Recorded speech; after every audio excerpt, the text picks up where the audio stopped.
Hey guys, welcome back to my channel. I know it's been a very long time since I made a new video, but I had to jump on today and give you guys an update. So, the last video I shot, I think I was in a bod pod, it was a bod pod video. And since that video, I've been in the bod pod two other times. And I gotta say, the time before, so I went in the bod pod yesterday, but the time before that, it wasn't good. I had gained 2 pounds or 3 pounds, so my body fat percentage went up. But that was February, I want to say February 27th. No, sorry, January 27th. And when I went to the bod pod on that day and I was 28% body fat, I was like, what is going on? I got this, no, we're done. So I jumped into the snake diet that day or the next day. And if you don't know about the snake diet, you can definitely look that up. Cole Robinson really goes into a really good description of what that means to snake diet, and pretty much it's just fasting.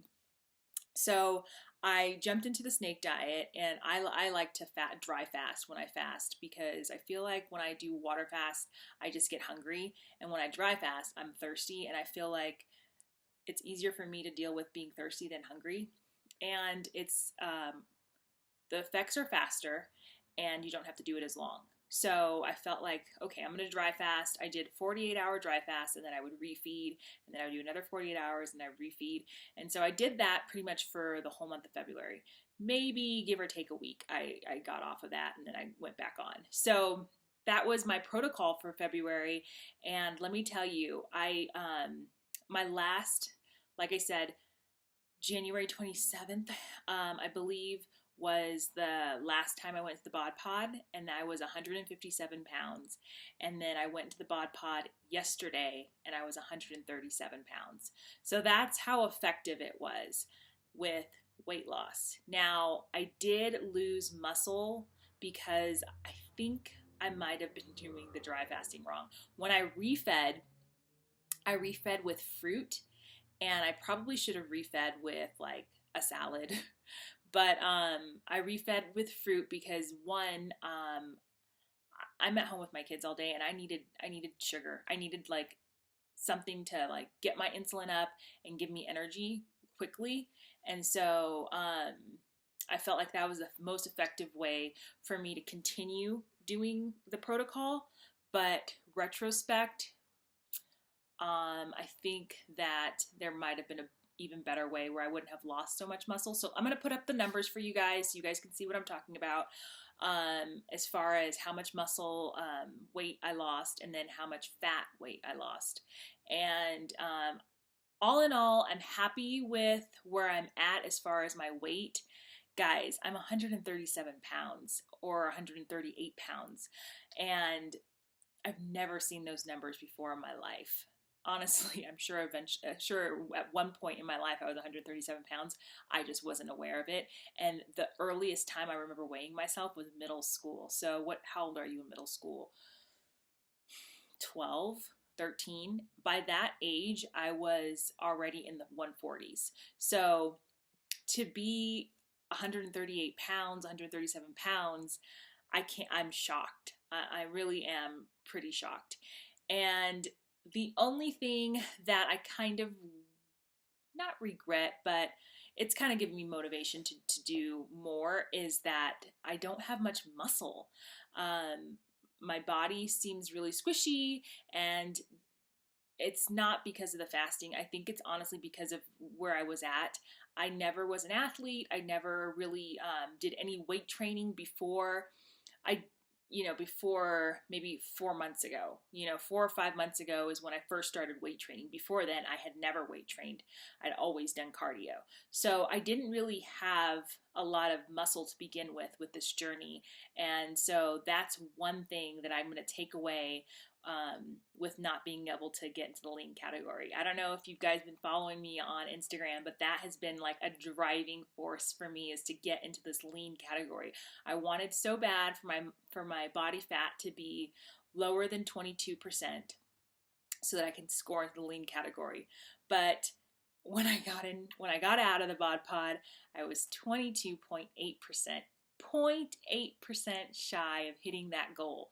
But let me tell you, I wasn't defeated. I didn't feel too bad about it because my body's squishy. It's still not there yet. And I feel like if I would have gotten to the category, then I probably would have been like, oh, I got this. Yeah, I'm in the lean category. When in reality, like I don't feel like that my body looks like a lean body. Like I don't want to put it out there that I don't look good. I feel like I've made a lot of progress, and I've really done well with myself within this year of doing my fitness journey. If I didn't say that already, March 2018, I started this fitness journey, and we are in March 2019. So it's been a full year of my fitness journey. And I have come so far, and I'm super duper proud of myself. And so, scoring into the very end of the moderately lean category, I'm okay with, because what it's going to do, it's going to fuel me for year 2. But yeah, so that's where I'm at as far as body fat percentage, my weight, with 52 weeks. Honestly, I think I started March 17th, but with just about a year of fitness and keto, low carb eating regimen. And I would say, did I stick to keto for the entire year? For the most part of the year, I was very low carb. And then there came a point where I plateaued a lot, and I started experimenting with things. So I started experimenting with my workouts, and I learned very quickly that working out does not equal fat loss. It just does not. I got stronger, I got a better body composition, but I did not lose a lot of weight, and I did not lose a lot of fat with working out. The thing that made me lose the most fat, and the thing that really broke through those plateaus, was fasting. So I started with intermittent fasting, and then I went into dry fasting, water fasting, and I just kept experimenting with fasting. Eventually, I did more snake dieting protocols, and I feel like that is what really broke me through to the other side, if that makes sense. But yeah, so moving forward, I think I'm going to try the every other day fast, or alternate day fasting, I think it's called. So I will eat one day, fast the next, eat fast, and then I want to come back on and share if that works out for me. I'm not sure how it'll feel, and I don't know if I'll just stay low carb on all my meals, or will I include more of the complex carbs, or I don't know. I'm excited to see what this next year is going to take on. But I definitely wanted to come on here and give you guys a quick update on where I was at and if I reached my goals or not. And honestly, I can say that when last year in March, I had made a goal that I wanted to be the best shape of my life at 35. And today is actually my 35th birthday. And I can say that I accomplished that goal. So anyway, I wanted to keep this video nice and short, give you guys an update. I'll insert some pictures.